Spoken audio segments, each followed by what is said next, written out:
Talvez eu não possa ver. Acho que subiu um pouquinho, né, Alex? Ainda tá. Ele tem que sair um pouquinho, ainda tá. Isso, tá ótimo agora, Gui. Da noite, mais tarde você toma. Perfeito.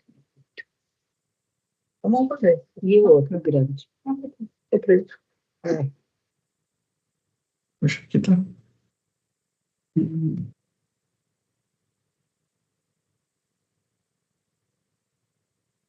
Nós estamos no capítulo 12 do Apocalipse, né?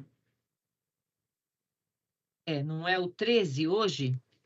Ah, é o 13? Não, é o 12. É. Eu acho que é o 12, hein? Bem, minha gente. 12. Eu estava sem óculos. É o 12, realmente. Perdão. A minha vista que está Não ruim. sofra por isso. Errar faz Não parte da vida. adianta sofrer. Não é Errar faz errar, é parte não da vida. enxergar. É não enxergar, faz parte da vida. Tá certo. Bem, minha gente, com a graça de Deus, mais uma vez reunidos para que possamos entrar em comunhão com o princípio sagrado. Deus, Pai divino, onisciente, onipresente, onipotente. Amor de nossas vidas. E, portanto, é íntimo a todos nós. E a tudo que dele deriva. Porque, como nos ensina o Evangelho eterno, se Deus deixar de estar ou de ser em alguém ou alguma coisa, este alguém ou esta alguma coisa deixa de ser e existir por falta de razão de ser. Então, sintamos a sua divina manifestação, que graças a Deus, já conosco,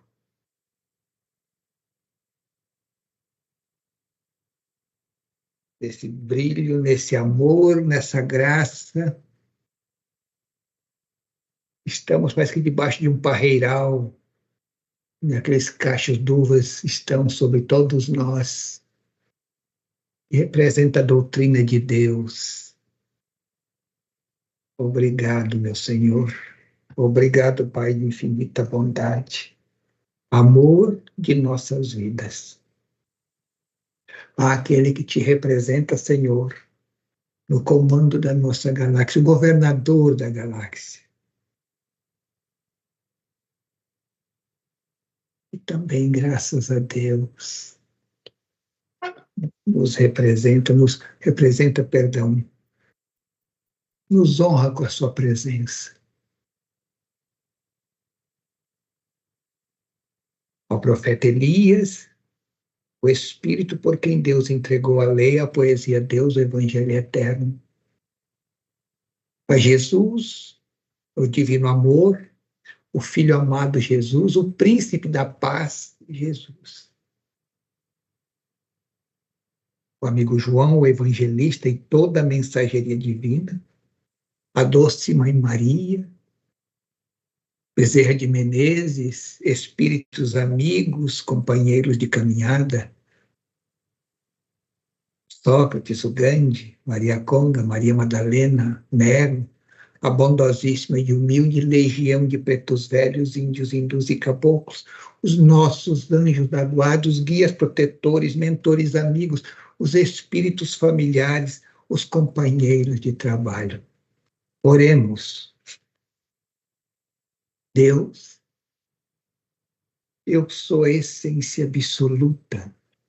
Sou arquinatural, onisciente, onipresente, sou a mente universal. Sou a causa originária. Sou o Pai onipotente, sou distinto e sou o todo. Eu sou ambivalente.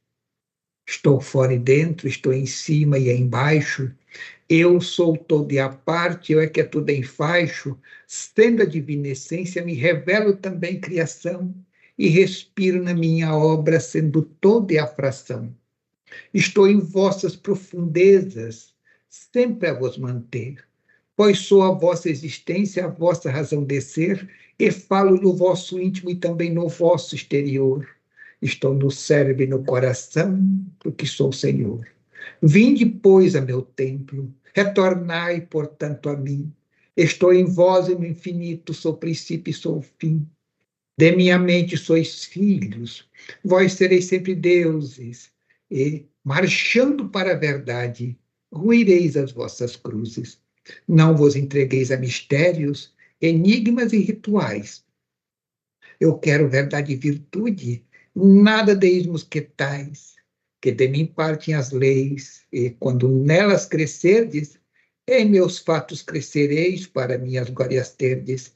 Eu não venho e não vou, eu sou o eterno e o presente. Sempre fui e serei vós, a essência divina patente. A vossa presença é em mim, e quero a plena e crescida, acima de simulacros, glorificando em mim a eterna vida, abandonando os atrasados e mórbidos encaminhamentos que lembram tempos idólatras e paganismos poeirentos. Buscai a mim no templo interior, em virtude e verdade, e unidos a mim tereis em mim a glória e a liberdade.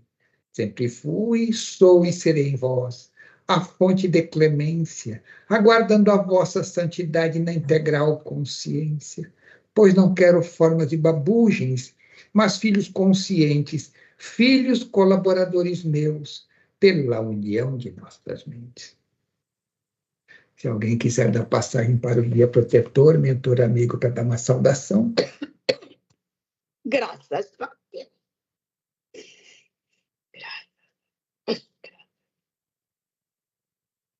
Evidência, Guilherme.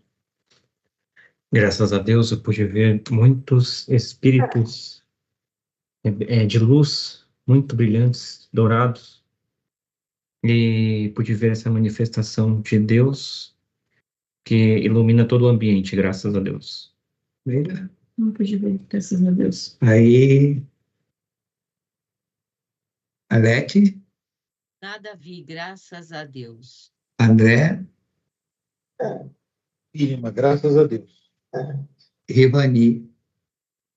Graças a Deus, essa abertura aí presente com as graças de Deus, como se todos nós estivéssemos em uma só sala e todos nós estivéssemos reunidos nos mesmos pensamentos e um só sentido, Deus, Deus, Deus, aí está tudo aberto, louvado seja Deus. Essa abertura que vai infinito, um mundo de irmãos fora da carne, mas de hierarquias, um de mais altos hierarquias, outros um pouco menos, mas todos assistindo a essa explanação e a esse trabalho. Graças a Deus, mas aqui para baixo vem todas essas legiões de servidores, todos médicos, pretinhos velhos, hindus, os caboclos, africanos, até eu não ia dizer africanos, porque eles se mostraram africanos também, nossos anjos de guarda, guias protetores, tudo presente, aguardando essa nossa nova oração e explicação e entendimentos que vamos tendo cada vez mais maiores sobre a doutrina de Deus. Graças a Deus, foi o que me mostraram com as graças de Deus. Graças a Deus. Então, tá bom. Graças. Nós estamos estudando o Apocalipse, capítulo 12. Certo aí, Rivani? Isso, 12. É o 12. 12. Então, capítulo 12, versos 1, versículo 1. E viu-se um grande sinal no céu, uma mulher vestida de sol, tendo a lua debaixo dos seus pés e uma coroa de 12 estrelas sobre a sua cabeça. Estava grávida e com dores de parto e gritava com ânsias de dar à luz. E viu-se outro sinal no céu, e eis que era um grande dragão vermelho, e tinha 7 cabeças e 10 chifres, e sobre as suas cabeças 7 diademas. E a sua cauda levou após si a terça parte das estrelas do céu, e lançou-as sobre a terra. E o dragão parou diante da mulher que havia de dar à luz, para que, dando ela à luz, lhe tragasse o filho. E deu à luz um filho, um varão, que há de reger todas as nações com vara de ferro. E o seu filho foi arrebatado para Deus e para o seu trono. E a mulher fugiu para o deserto, onde já tinha lugar preparado por Deus, para que ali fosse alimentada durante 1260 dias. E houve batalha no céu. Miguel e os seus anjos batalhavam contra o dragão, e batalhava o dragão e os seus anjos. Então, capítulo 12. E viu-se um grande sinal no céu, uma mulher vestida de sol, tendo a lua debaixo dos seus pés e uma coroa de 12 estrelas sobre a sua cabeça. Estava grávida e com dores de parto e gritava com ânsias de dar à luz. Nós já vimos que essa mulher representa a verdade, né, gente? Sim. Sim. E viu-se um outro sinal no céu, e eis que era um grande dragão vermelho, que tinha 7 cabeças e 10 chifres, e sobre as suas cabeças 7 diademas. O dragão vermelho nós já vimos também que É a besta romana. a besta romana. O que representa as 7 cabeças? As 7 colinas, os 7 montes de 7 Roma. montes lá de Roma. Os 10 chifres.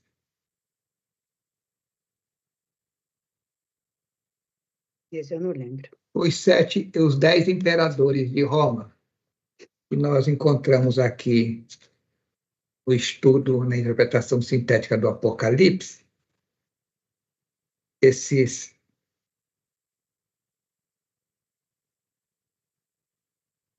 Quer mostrar um livro para o pessoal? Ele chama Interpretação Sintética do Apocalipse. Quem é o autor? Caio Schutter. Esse livro foi escrito no começo do século XX. Portanto, tem mais de 100 anos.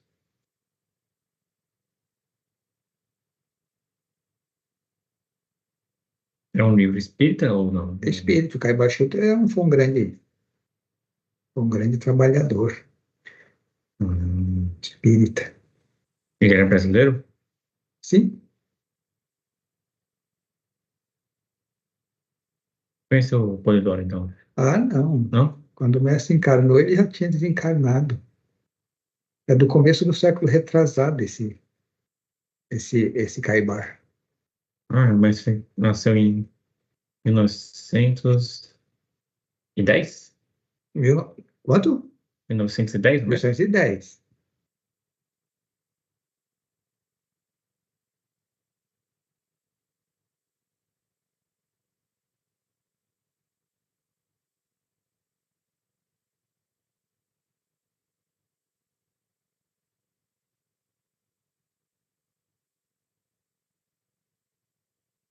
Aqui nós temos isto.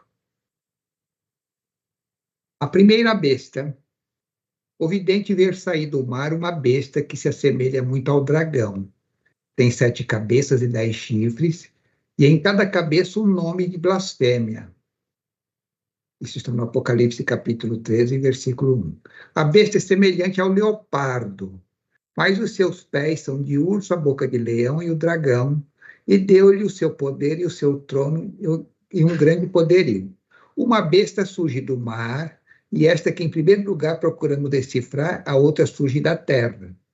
A expressão mar não significa... Mas aí já é do 13, né? Ele não fala do 12?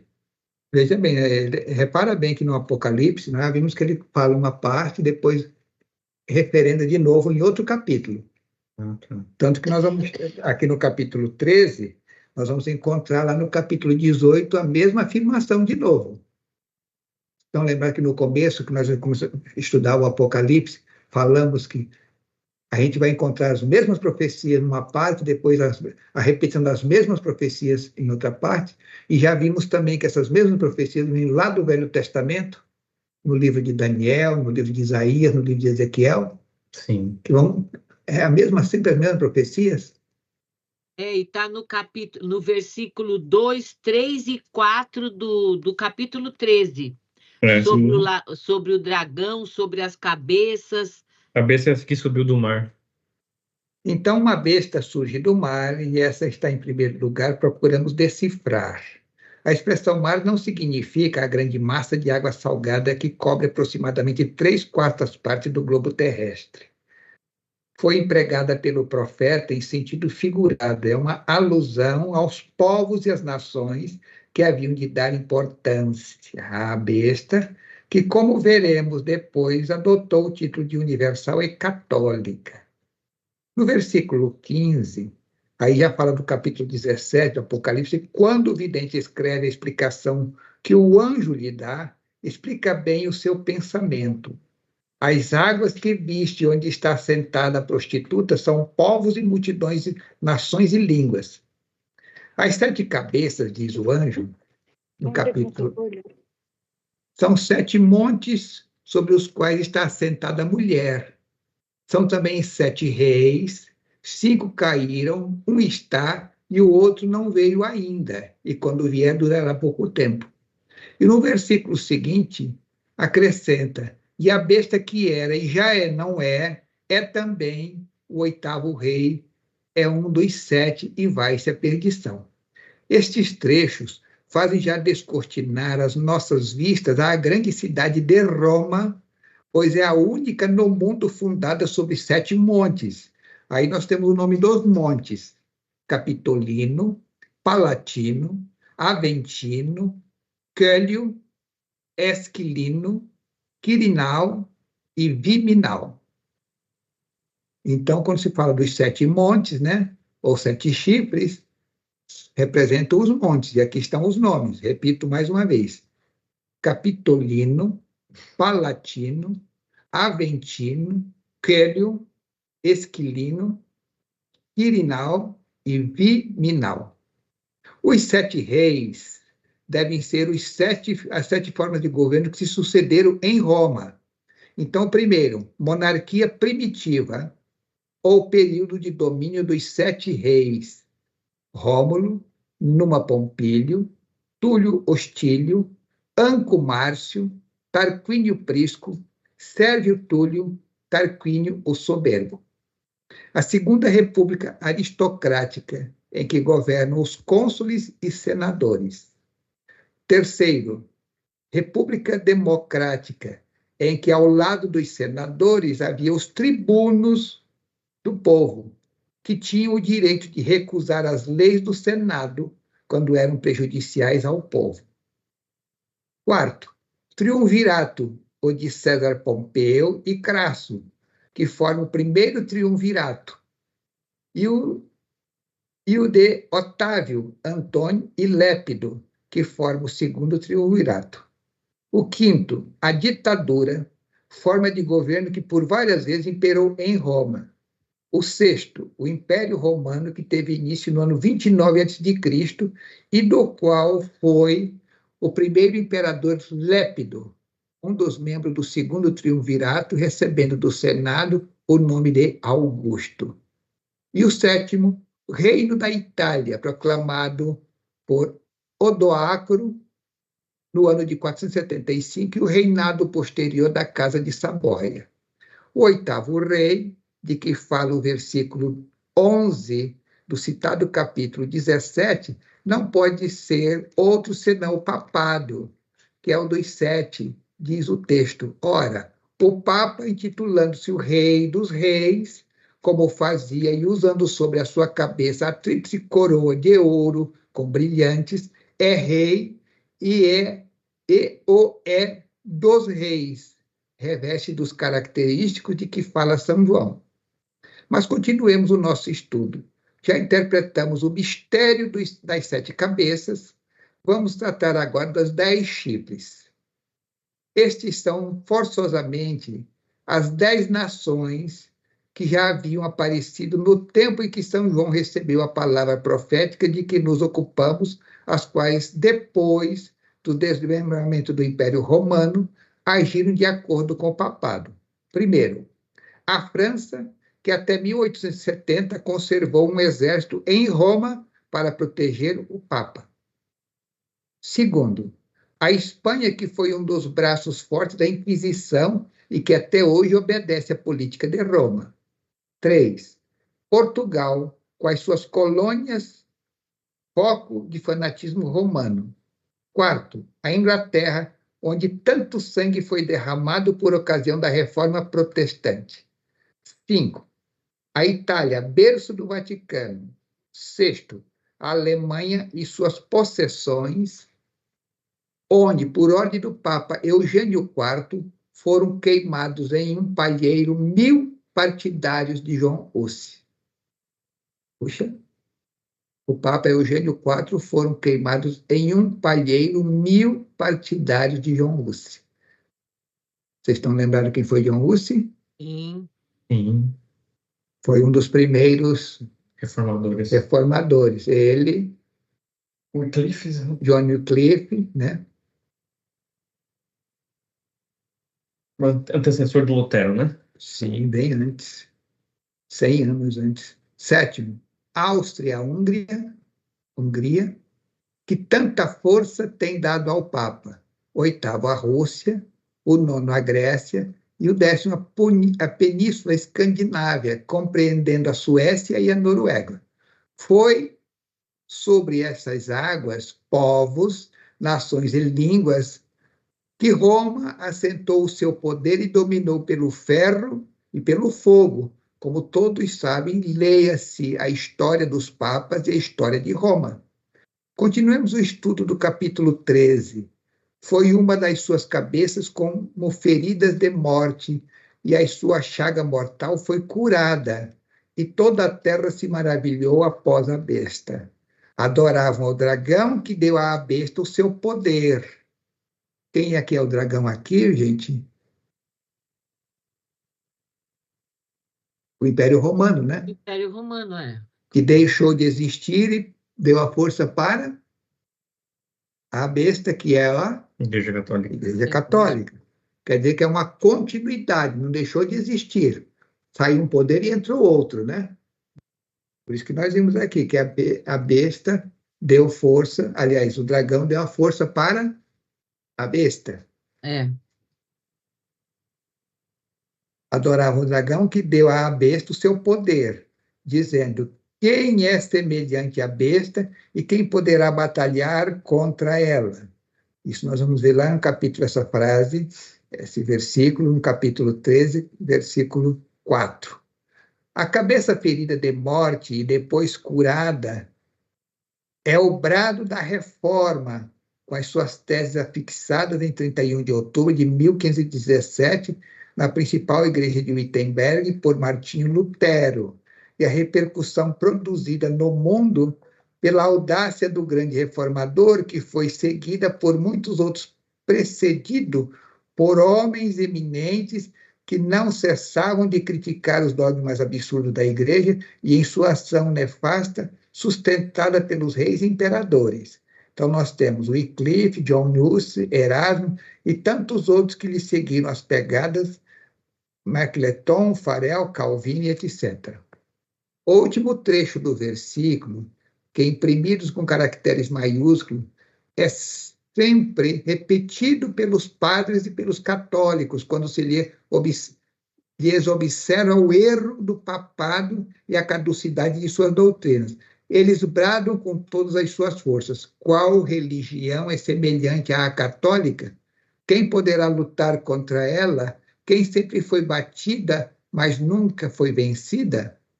Mas os padres ignoravam, talvez, que a boca que lhes fora dada para falar grandes e blasfêmias, vamos encontrar isso lá no Apocalipse, capítulo 13, versículos 6 e 7. Não duraria mais do que 42 meses.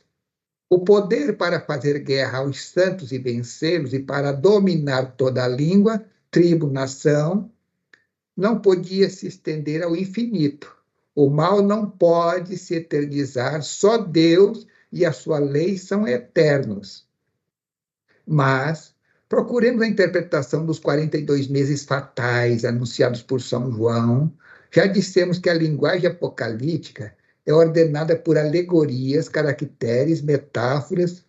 O Evangelho, em geral, é cheio de parábolas edificantes para prender melhor a nossa imaginação e nos obrigar a raciocinar, a estudar a parte esotérica ou interior espiritual. É assim que devemos interpretar meses de 30 anos, em vez de meses de 30 dias, os referidos pelos profetas. O calendário tem variado segundo os tempos e os povos. Por exemplo, o calendário dos romanos, importado dos sabinos e dos albanos, tinha primitivamente 304 dias, distribuídos em 10 meses. Esse número é o Numa Pompílio. Nós já falamos dele, né? Uhum. Quem fora Numa Pompílio? Senador romano. Jesus? Não, imperador romano. É uma encarnação de Jesus. Encarnação de Jesus. Numa reformou esse calendário, instituindo o ano de 355 dias, juntando aos meses antigos mais 2, januários e febrários, e acrescentando para harmonizar o ano lunar com o ano solar. De 2 em 2 anos, um mês suplementar a que chamou Mercedônios ou Mercedinos, que foi colocado entre februários e maios. Júlio César suprimiu este mês suplementar e estabeleceu o ano de 365. O mesmo tem acontecido com a contagem do tempo em meses, dias e horas. As semanas de Daniel, por exemplo, eram de 7 anos cada uma. Os egípcios contavam antigamente um dia, um ano. Depois chamavam o ano em uma só idade das da lua e do mês. Mesmo no catolicismo romano, há o dia artificial. Assim se chama o momento em que o sol aparece no horizonte e há luz para os tratos e ofícios religiosos. A hora dos hebreus abrangia cada uma 3 das nossas. As horas do ano são as 4 estações, cada uma de 3 meses: inverno, primavera, estio e outono. Por isso, Homero, como explica Eustáquio, introduz 4 dessas horas nas suas Ilíadas, as quais tinham por ofício 2 fechar o ano, desde que os dias minguam, e 2 abri-los desde que crescem. Contando, pois, como dissemos, um dia apocalíptico por um ano, temos 30 vezes 42, que corresponde a 1.260 anos, que correspondem justamente aos 1.260 dias, também em 2 anos.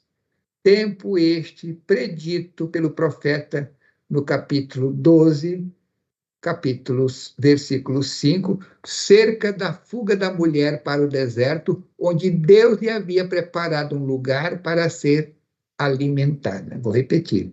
Contando, pois, como dissemos, um dia apocalíptico por um ano, temos 30 vezes 42, que corresponde a 1.260 anos, que corresponde justamente aos 1.260 dias. Também de anos, tempo este predito pelo profeta no capítulo 12, versículo 5, acerca da fuga da mulher para o deserto, onde Deus lhe havia preparado um lugar para ser alimentada. Newton, que escreveu um livro sobre profecia de Daniel, que, como o Apocalipse diz serem as bestas, os inimigos do reino de Deus, fez estudos elucidativos dessas alimarias baseado na lista dos eclipses montados por Ptolomeu, estendendo-se em largas considerações astronômicas, citou o testemunho de muitos historiadores antigos que trataram dos anos lunares e dos anos solares nas suas interpretações bíblicas. É argumento deles que, tendo Deus criado o sol e a lua para iluminarem a terra, aquele para governar o dia e o outro para governar a noite. Gênesis de Moisés, capítulo 1, versículos 14 a 16, o tempo poderia ser contado como um ano solar ou lunar.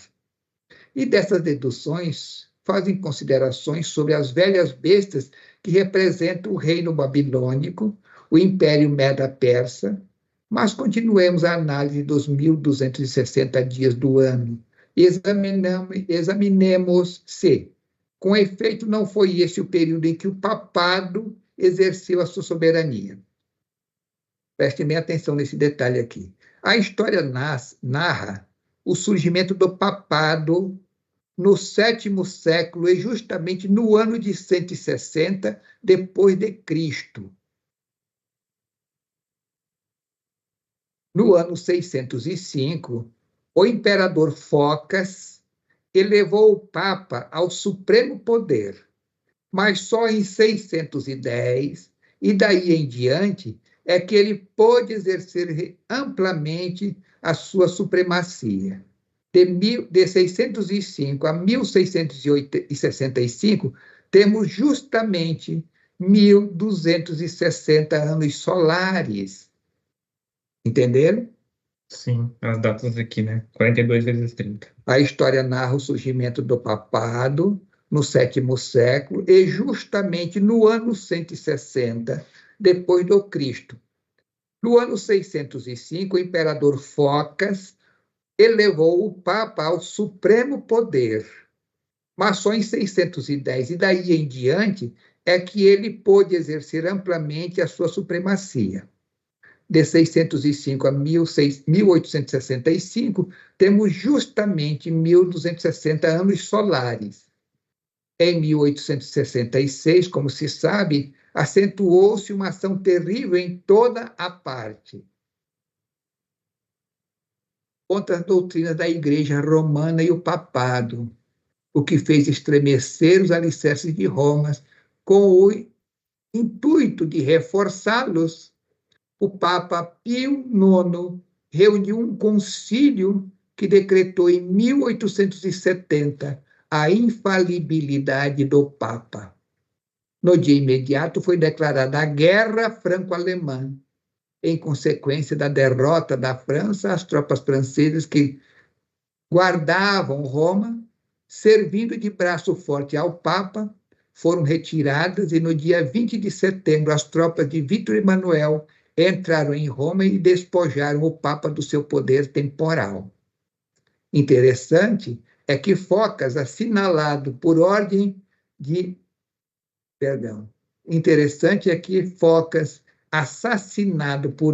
de Heráclito, morreu a 5 de outubro do ano de 610, e dessa data, a 1870, temos justamente 1260 anos. São coincidências estas, mas que também concordam com as profecias apocalípticas que estamos estudando. Eu morro no meu aniversário, 5 de outubro. 5 de outubro? Será que esse não é o Focas? Tomara que não. O ano de 610 lembra alguma coisa para todos nós aqui, gente? 610? Sim.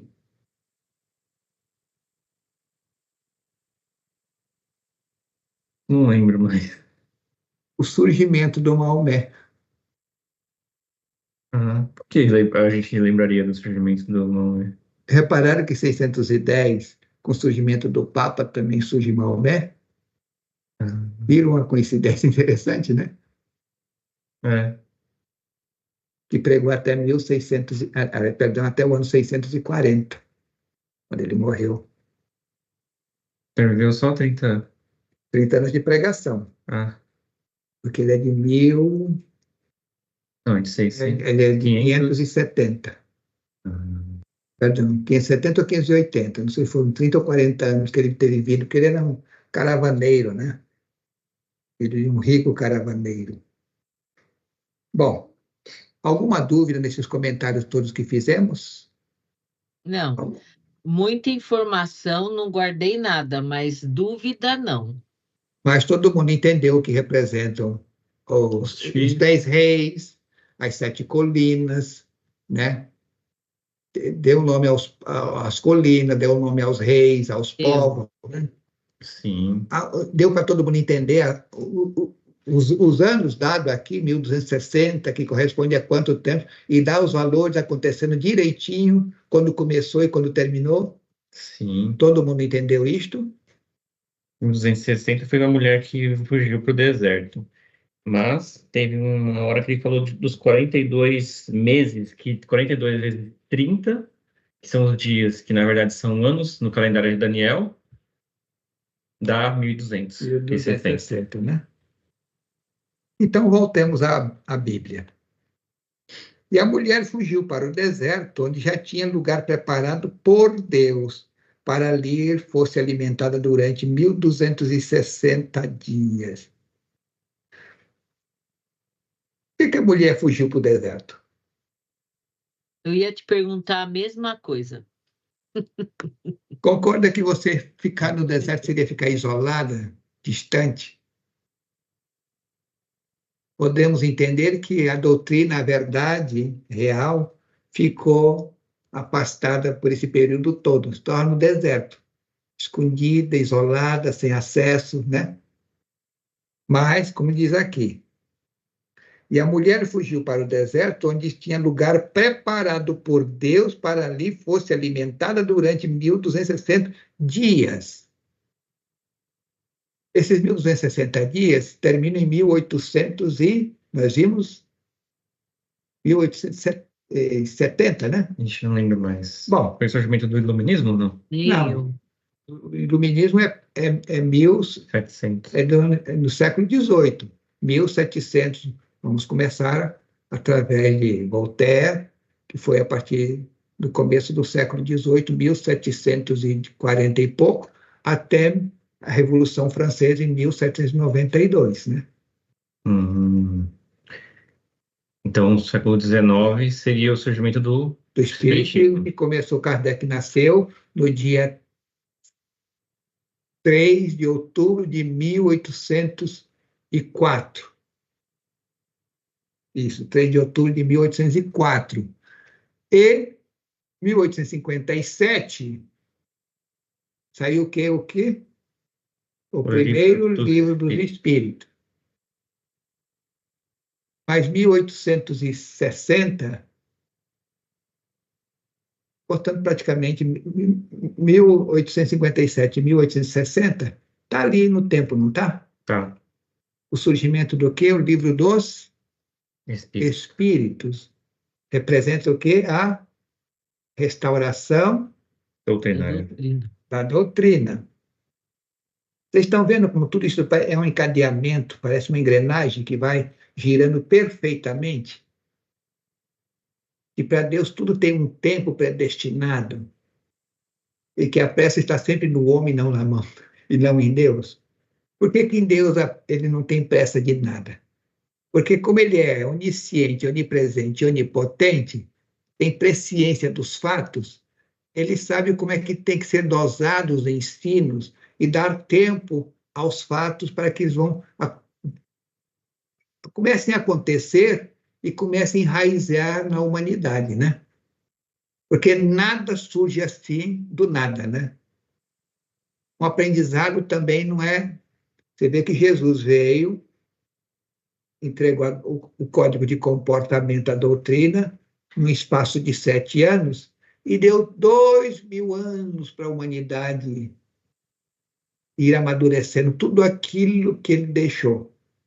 Tanto que ele chega a dizer, outro é quem de mim dará o testemunho. O testemunho está dado agora do Evangelho Eterno, portanto, quase 2000 anos depois, né? Que é o varão que essa mulher deu à luz. Sim, é o menino, esse menino maravilhoso, menino na restauração doutrinária, né? Semelhante ao filho. Nós iremos encontrá-lo mais à frente, que irá reger com a vara de ferro, né? Então, esse é Polidoro, Liminha? Sim, é o profeta Elias. Quando Elias vier de novo, restaurará todas as coisas. Aqui é o versículo 5. E deu à luz um filho, um varão, que há de reger todas as nações com vara de ferro. E o seu filho foi arrebatado para Deus e para o seu trono. E a mulher fugiu para o deserto, onde já tinha lugar preparado por Deus, para que ali fosse alimentada durante 1260 dias. E houve batalha no céu. Miguel e seus anjos batalhavam contra o dragão, e batalhavam o dragão e os seus anjos. Ou seja, o céu esteve sempre lutando contra a besta romana, né? É que foi queimados muitos. Bom, nós acabamos de mostrar aqui que ele, só de gente queimada, 1.200 e poucas pessoas queimadas num palheiro, né? Na Alemanha, só na Alemanha. Só na Alemanha. Fora o que talvez a história tenha deixado, que não se sabe, né? Porque não é que nem hoje, que acontece um incidente aqui, 30 segundos depois, o mundo inteiro está sabendo por causa do celular, dos computadores, né, da televisão, mas não era assim antigamente, né? Você vê que Swedenborg, no século retrasado, teve a visão, numa festa em que ele estava, que foi à janela e olhou e disse: Estocolmo está em incêndio, está pegando fogo, incendiada. E os caras, mas como é que você sabe disso aqui? Você está vendo? Mas como é que você pode ver a milhares de quilômetros de distância? Sim. 3 meses depois, receberam os informes de que, de fato, houve incêndio naquela data, naquele dia, naquele mesmo horário que ele estava presenciando tudo aquilo, né? Então, você imagina, mais antigo ainda, né? Não tinha rádio, não tinha nada. Não, as mensagens eram levadas a cavalo, e a pé até, porque tinham que subir montanhas, e cavalo não sobe montanha, né?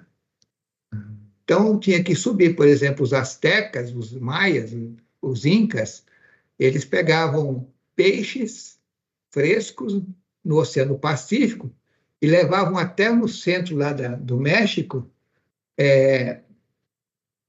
homens andando quilômetro por quilômetro, ia passando um para o outro, assim, para que pudesse chegar ainda fresco, questão de um dia depois. E eram subindo aquelas encostas, aquelas montanhas, aquelas pedras todas, onde cavalo não ia, tinha que ser um homem correndo, né? Agora, hoje não, é diferente, né? Veja quanto progresso, quanta graça que Deus nos concedeu, né? Então, versículo 7. E houve batalha no céu, Miguel e seus anjos batalhavam contra o dragão, e batalhava o dragão e os seus anjos, mas não prevaleceram, nem mais o seu lugar se achou nos céus. E foi precipitado o grande dragão, a antiga serpente chamada o Diabo e Satanás, que engana todo o mundo. Ele foi precipitado na terra e os seus anjos foram lançados com ele. Aqui no versículo 9, gente, eu acho que aí houve uma ingerência humana, porque o conceito de diabo e Satanás, isso não é coisa de hebreu, né? Não é coisa de Jesus de há 2000 anos, mesmo ainda que ele estivesse falando como espírito, ele, o profeta Elias, né? O conceito não tem nada a ver, né?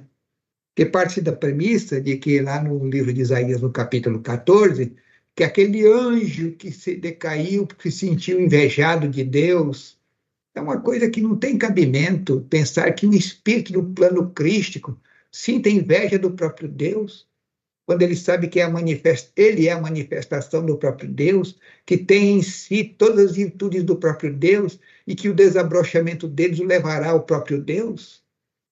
Por que ele vai se sentir invejado, enciumado? Se um humano consciente não faria isso, imagina um anjo, né? Pois é. Evoluiu tanto, cresceu tanto para chegar no plano crístico e ser uma das primícias de Deus. É aí que ele agora vai se sentir pior do que o ser humano? Porque o ser humano é muito errado.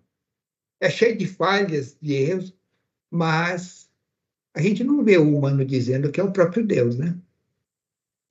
Tem alguns que dizem, né? Bom, temos malucos, mas a grande maioria da humanidade... Faraó, né? Sim, mas a grande maioria da humanidade entende que Deus é Deus e que, no máximo, ele é um servo. Ou pode se sentir um agraciado por Deus, até aí tudo bem.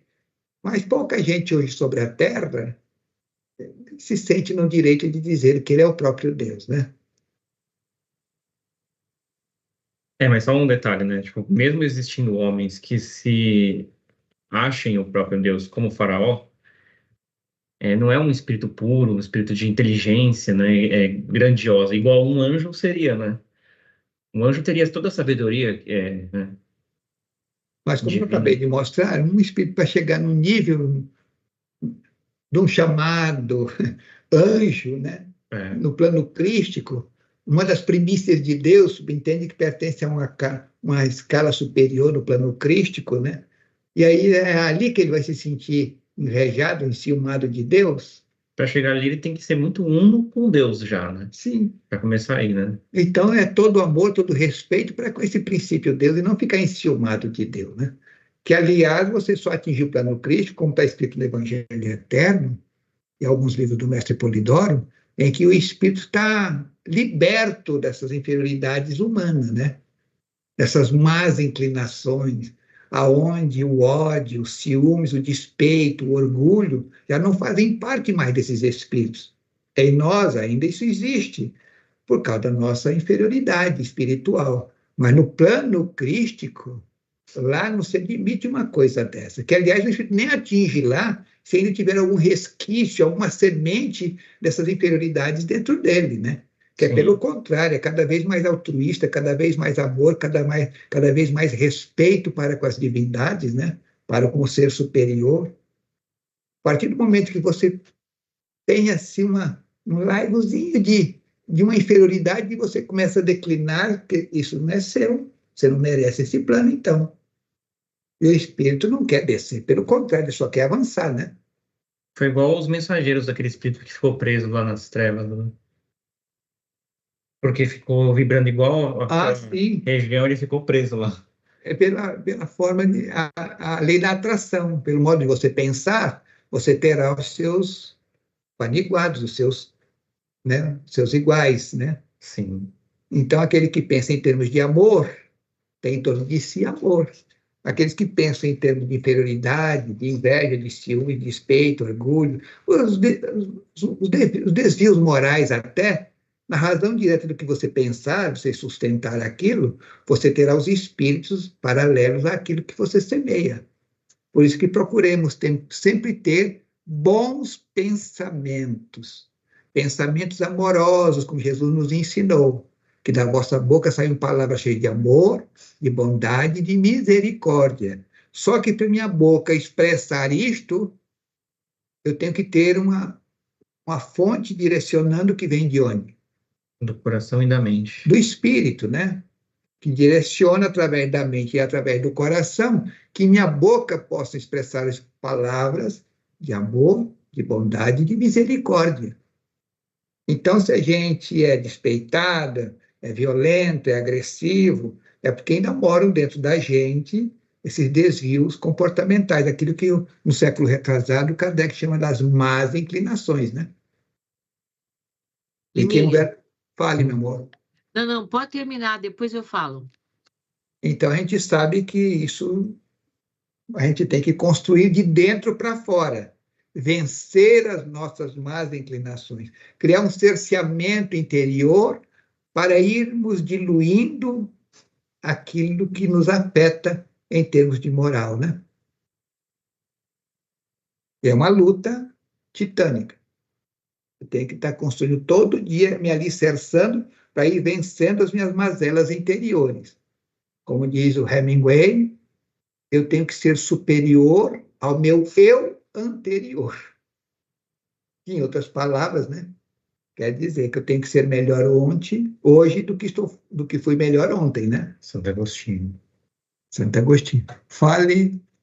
É o seguinte, mas eu também enxergo aqui, nesse versículo 9, uma excelente possibilidade da igreja explicar para os seus crentes, que eu achei super interessante quando ele diz, e e a antiga serpente, né, precipitando o grande dragão, que o dragão era a antiga serpente, que era chamada de diabo ou Satanás, que é a que engana todo mundo, foi precipitado na terra e os seus anjos foram lançados com ele. Foi neste momento aqui que eles foram eliminados do céu. Então, agora se faz para a Igreja Católica a distinção entre os bons que ficaram no céu e os maus que foram lançados à terra. E vieram com eles toda essa criminalidade, os desejos vios, as ações indevidas. Eu achei super interessante como foi montado o versículo para a explicação da Igreja Católica para os seus fiéis, do que como surgiu o diabo, como aconteceu tudo isso, e que ele foi expulso do céu. Eu cansei de ouvir isso no colégio católico. O diabo foi expulso, mas eu nunca... Agora, quando eu li aqui, eu me lembrei da imagem das freiras me contando isso daqui, certo? Eu falei, olha, tá aqui o que a freira falava, tá exatamente aqui.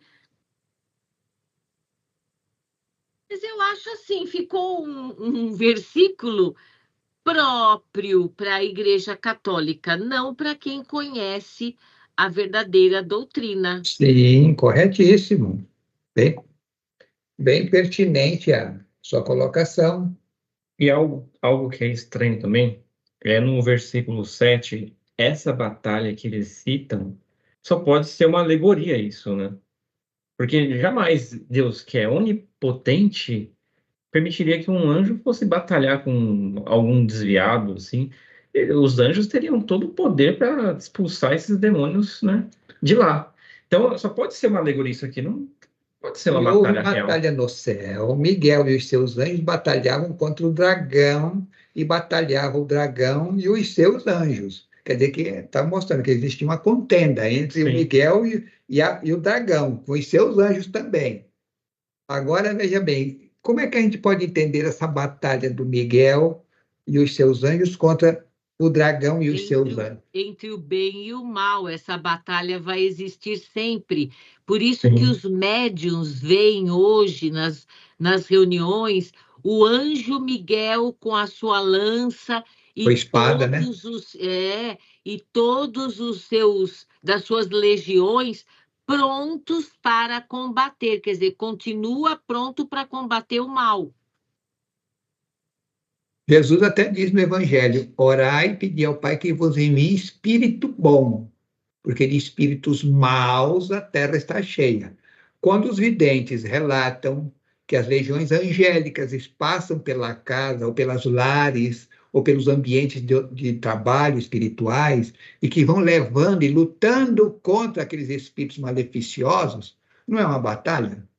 Uhum. Necessariamente não precisa falar no anjo Miguel, que deve estar num comando lá em cima, porque quando você vê nesses filmes de guerra, ou na história, aqueles homens lutando ombro a ombro, cara a cara, de espada a espada, um matando o outro, você não encontra o general ali, né?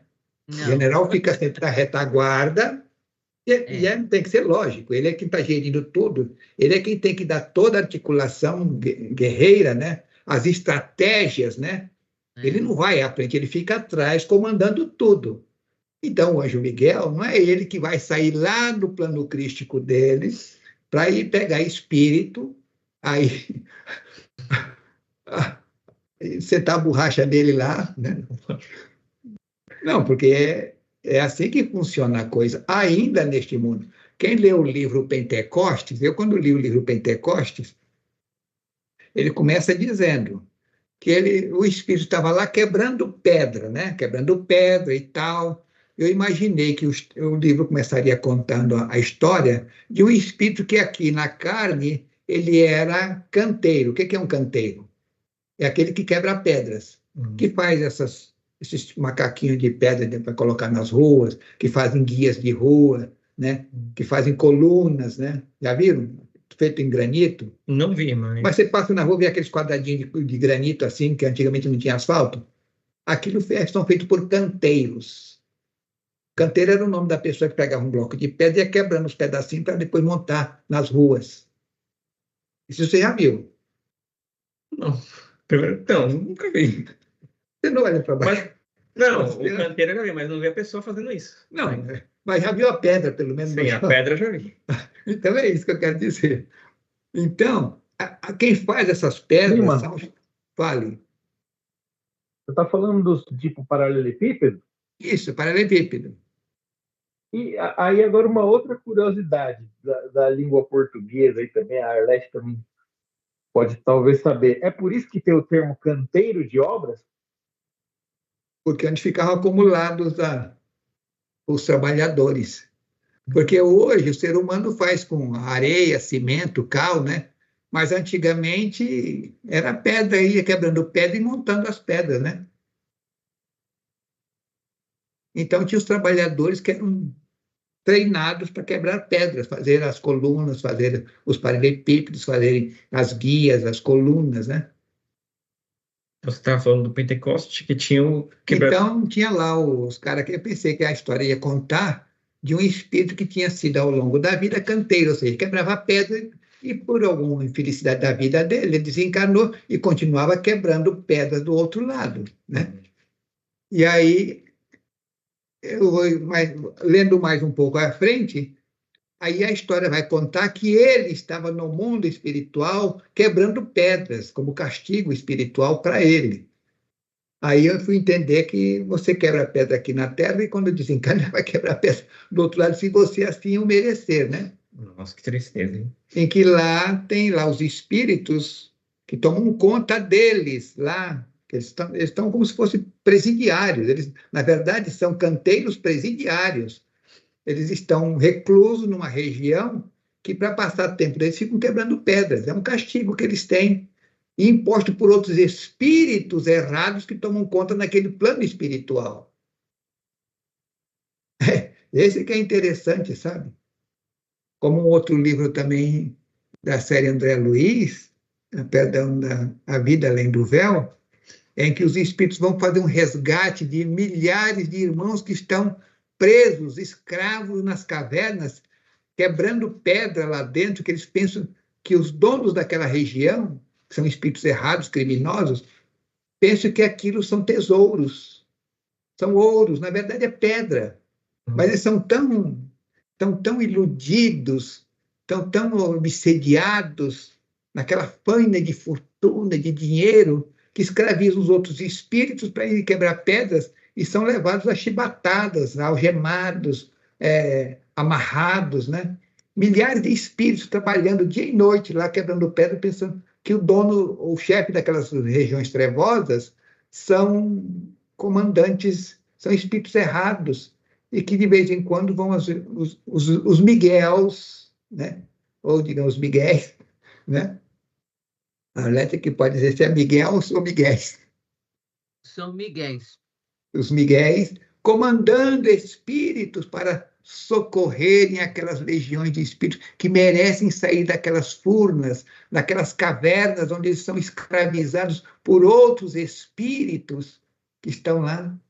Então, é pertinente aqui a colocação do Miguel com os seus anjos lutando contra os anjos do mal ainda, que são nossos irmãos, mas são anjos do mal.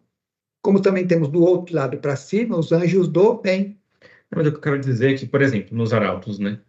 Eles ensinavam essas partes como se houvesse realmente uma batalha aos moldes do plano físico, de pegar numa espada e cortar a cabeça de um anjo. Sim, corta a cabeça de um anjo, mas o anjo morre. Então, mas é isso que eles ensinavam.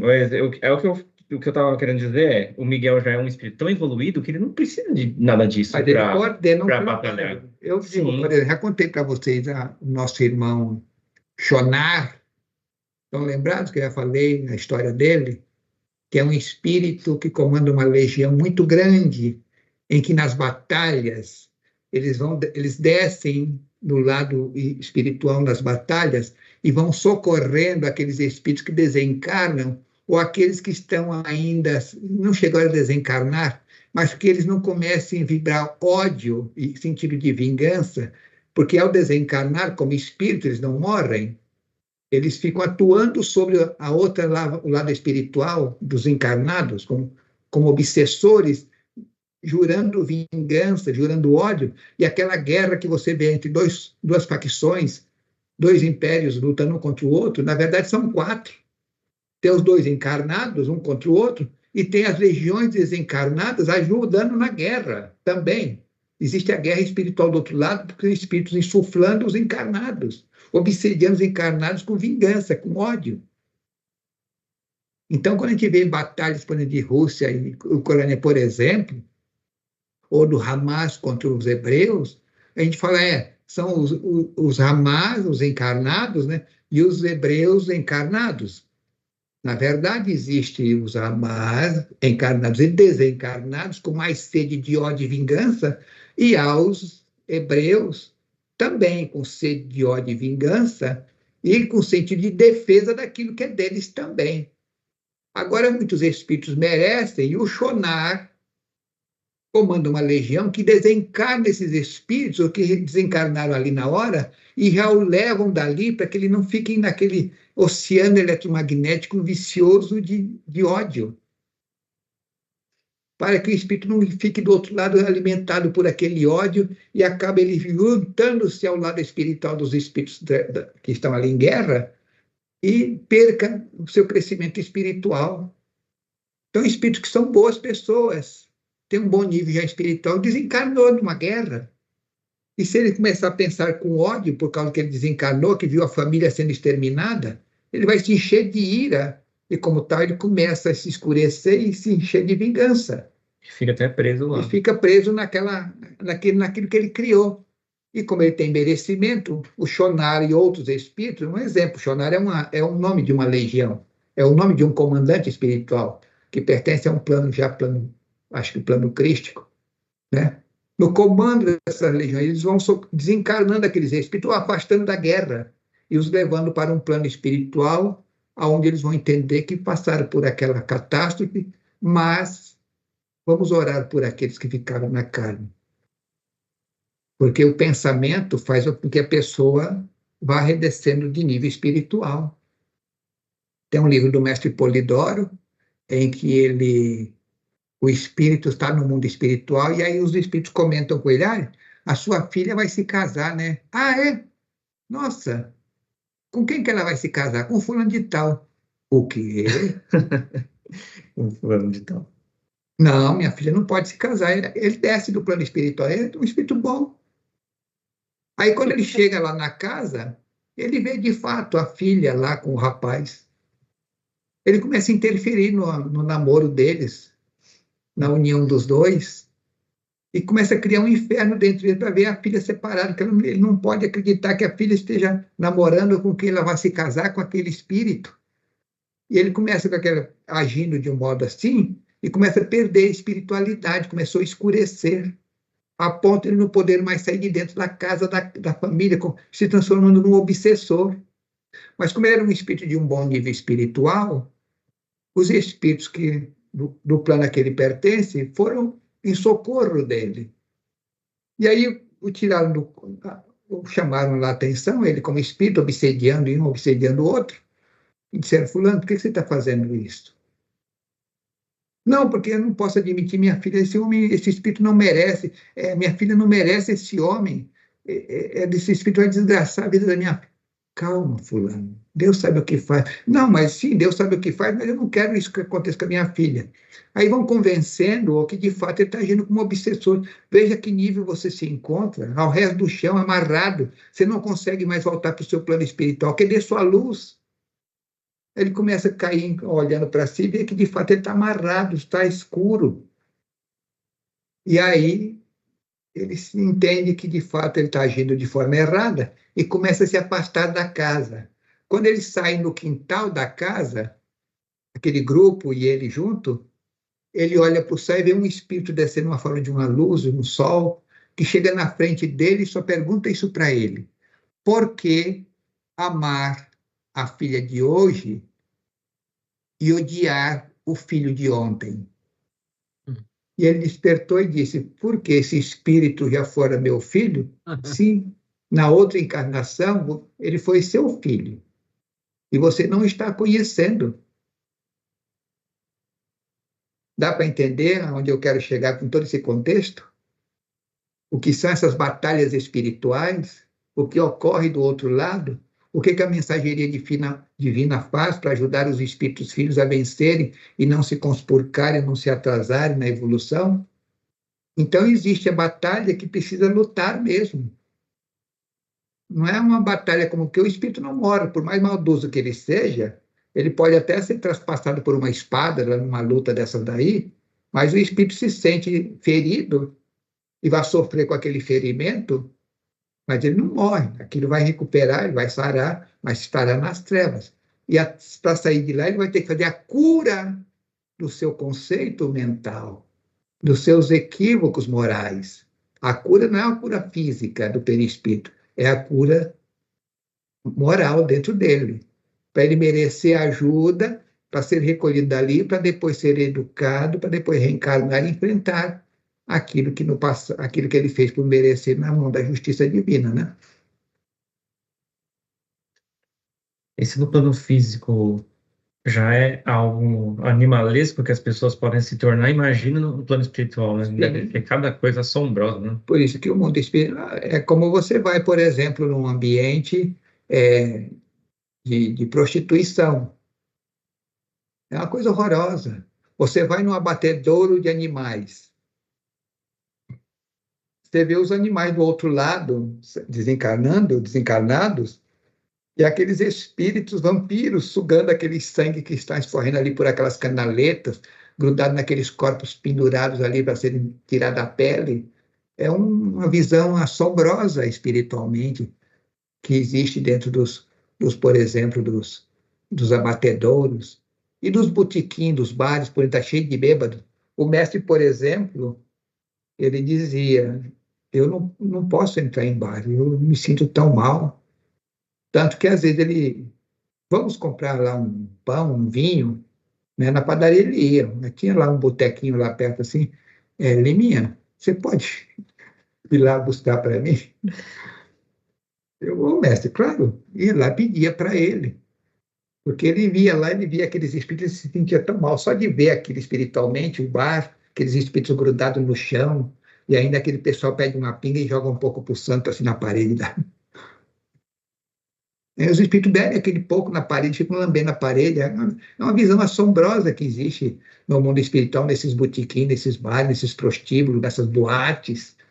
Ainda mais lugares onde tem, por exemplo, como existe aí nas Cracolândias da vida, você vê lá 200, 500 pessoas lá naquele estado degradante, espiritualmente tem milhares de espíritos ali, piores do que eles ali. É doloroso ver essas coisas no mundo espiritual. Então, por isso que nós humanos ainda não temos a graça de ter a visão dupla o tempo todo em nossas vidas, porque senão a gente não vive. O Polidoro já tinha isso, já. Ele via essas coisas, sim, mas ele, o espírito superior, sabia diferenciar uma coisa da outra, sabe?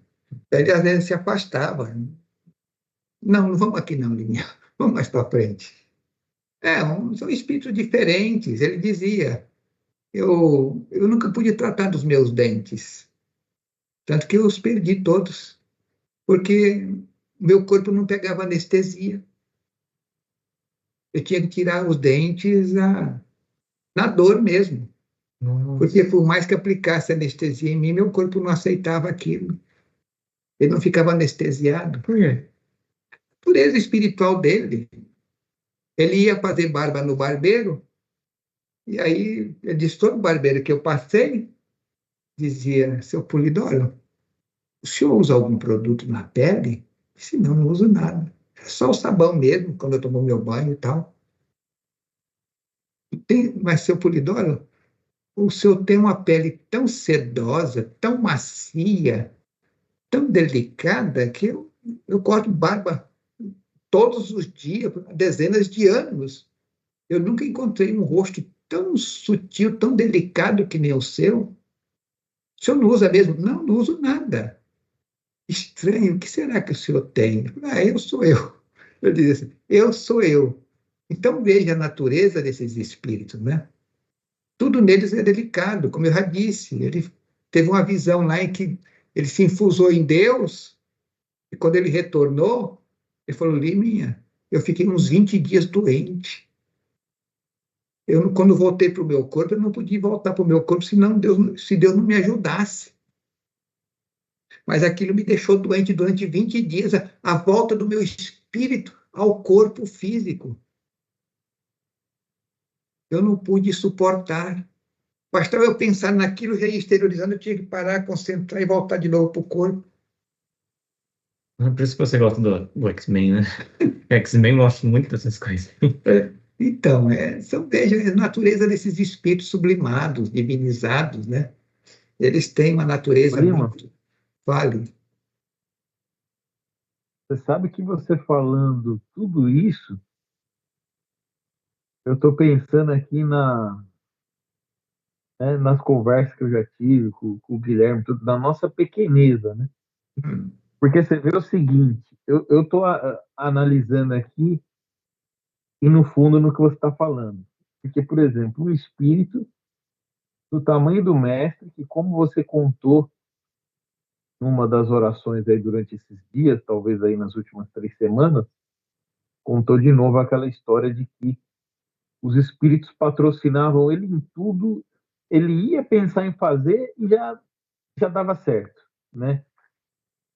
E ele, com todo esse tamanho, na humildade, por exemplo, todos esses problemas que ele teve nos dentes, ele não precisaria ter perdido todos esses dentes se, para isso, digamos assim, ele recorresse ao mundo espiritual, né? E aí eu fico olhando no torno, né, nas pessoas, até na minha vida mesmo, a gente fica orando para ser promovido no emprego, para a viagem dar certo, para trocar de carro, para o vizinho da chácara pagar as cabras, para não sei o quê, e o espírito com o tamanho dele não recorreu a isso. Isso não sei se for uma viagem minha, mas isso me fez pensar. Bom, você vê Jesus, como até o Paulo descreve isso, e ele se esvaziou, encarnou como Deus e esvaziou-se de si mesmo para se fazer simples, necessitado, igual ao todo filho de Deus no mundo. Mas só os grandes podem fazer uma coisa dessa, né?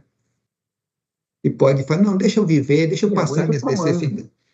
Não, é o tamanho espiritual, mostra a grandeza espiritual desses espíritos. Aprenderam a renunciar. E nós ainda, a gente não aprendeu a renunciar a certas bobagenzinhas.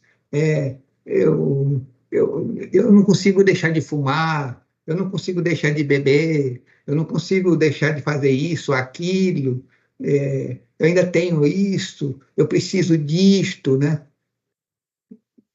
Aí mostrando que você tem que crescer mesmo para chegar nesses níveis, para esvaziar de tudo que é sublime, para ser apenas um simples filho de Deus, necessitado em tudo que Deus oferece aos filhos de Deus, para ser igual. E para Jesus, a gente tem que entender que ele precisaria ter essa condição e dizer, eu sou como vocês, não sou um filho especial. Eu não quero ser um filho especial. Eu quero ser como qualquer um de vós. Eu quero ter necessidade, eu quero ter fome, eu quero ter sede, eu quero pisar numa pedra e machucar o dedo, eu quero cortar o dedo e sair sangue. É igual o mestre Polidoro. Foi pescar lá, pegou uma piranha. Aí, com todo cuidado, pegou o alicate para tirar o anzolzinho da piranha e, sem querer distrair, a piranha cortou um pedaço do dedo dele, assim. Ele falou, oh, danada, você me tinha que comer um pedaço do meu dedo? Aí pegou um pedaço de papel, acho que era folha de jornal, enrolou em volta do dedo. E continuou pescando. Aí, no final do dia, quando ele falou, deixa eu tirar esse jornal daqui, né? Chegar em casa, fazer um curativo. Quando ele tirou, tinha cicatrizado o dedo dele. Mas, São coisas, né? Eu quero ser igual, eu quero ter sangue, quero sentir dor, eu quero me cortar, né? Mas os anjos não deixam. Os anjos ajudam, né? É fazer por merecer. Isso é exemplo para todos nós. Ele não é um filho especial. Ele conquistou isto através do crescimento, do trabalho, da renúncia, né? É lição para todos nós tudo isso, né? Acho que alguém ia perguntar alguma coisa. Alguém queria perguntar alguma coisa, comentar alguma coisa, acrescentar? Somos todos ouvidos. Só falar que eu, junto com ele, pescando, eu presenciei muita coisa desse estilo. Ele se machucar e... isso não é nada. Uma vez me machuquei com anzol, pescando junto com ele. Eu falei, vem cá, filha. Isso não é nada, não. Tira o anzol do meu dedo. E eu falei, isso acabou. E quando eu saí de lá, não tinha mais nada. Isso era junto com ele, né? Não, mostra, é Deus ele. ensinando, é Deus ensinando, né? Tudo é lição para todos nós. Isso Agora, quem pode, pode, né? E quem não pode, cresça para poder. Achei que fosse citacone. Aí é que está o segredo de tudo, né? Quem pode, pode. Sim. É. E as lições de Deus estão aí todos os dias, né? De nossas vidas, para que possamos cada vez mais crescer, né? Estamos no versículo qual? 8, né? Mas, voltemos no versículo 7. E houve batalha no céu, Miguel e seus anjos batalhavam contra o dragão, e batalhava o dragão e os seus anjos. Quer dizer, os anjos do mal, os espíritos do mal também, né? Mas não prevaleceram, nem mais o seu lugar se achou nos céus. Então, mas não prevaleceram, nem mais o seu lugar se achou no céu. Ou seja, quer dizer que o Miguel venceu. E foi precipitado o grande dragão, a antiga serpente, chamada o diabo e Satanás, que engana todo mundo, e ele foi precipitado na terra e os seus anjos foram lançados com ele. E ouvi uma grande voz no céu que dizia: agora chegada está a salvação, e a força e o reino do nosso Deus e o poder do seu Cristo. Porque já o acusador de nossos irmãos é derribado, o qual diante de nosso Deus os acusava de dia e de noite. E ouvi uma grande voz do céu que dizia: agora chegada está a salvação, e a força, e o reino do nosso Deus e o poder do seu Cristo, porque já o acusador de nossos irmãos é derribado, o qual diante de nosso Deus os acusava de dia e de noite. E eles venceram pelo sangue do Cordeiro e pela palavra do seu testemunho, e não amaram as suas vidas até a morte. E eles venceram pelo sangue do Cordeiro e pela palavra do seu testemunho. O que vocês entendem aqui do versículo 11, gente?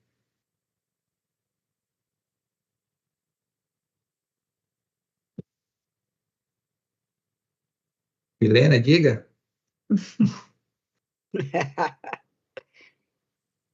E eles o venceram pelo sangue do Cordeiro. O que representa o sangue do Cordeiro? Minhas tias falam muito disso, sangue do Cordeiro. A modelagem do Cristo, né, gente? O comportamento, a santidade do Cristo que cada um dos guerreiros devem se revestir, né? É o sacrifício, então. É o sacrifício, é o trabalho, é a transformação interior. A paixão, né? Sim, é um escudo que você gera através daquilo que o sangue do Cordeiro que representa a divina modelagem dele, né? E a palavra do seu testemunho, que é a doutrina, é o conhecimento que faz uma pessoa escudada. A palavra te protege. Porque, como a palavra me protege? Pelo seu conhecimento.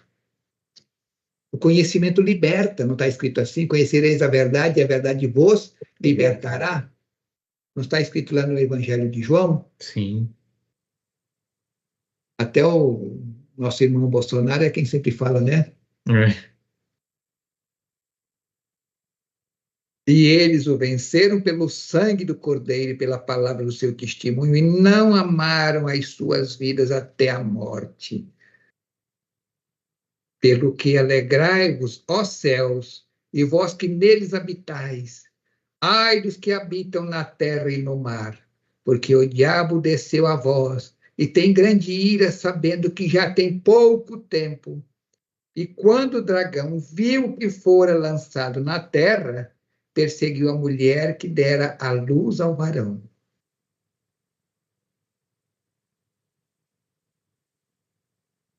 Pelo que alegrai-vos, ó céus, e vós que neles habitais. Ai dos que habitam na terra e no mar, porque o diabo desceu a vós, e tem grande ira, sabendo que já tem pouco tempo. O que é que o diabo quer? Lutar contra os... Contra o bem, contra a lei. Contra o bem, contra o bem, contra os cristãos, contra a verdade, né? Uhum.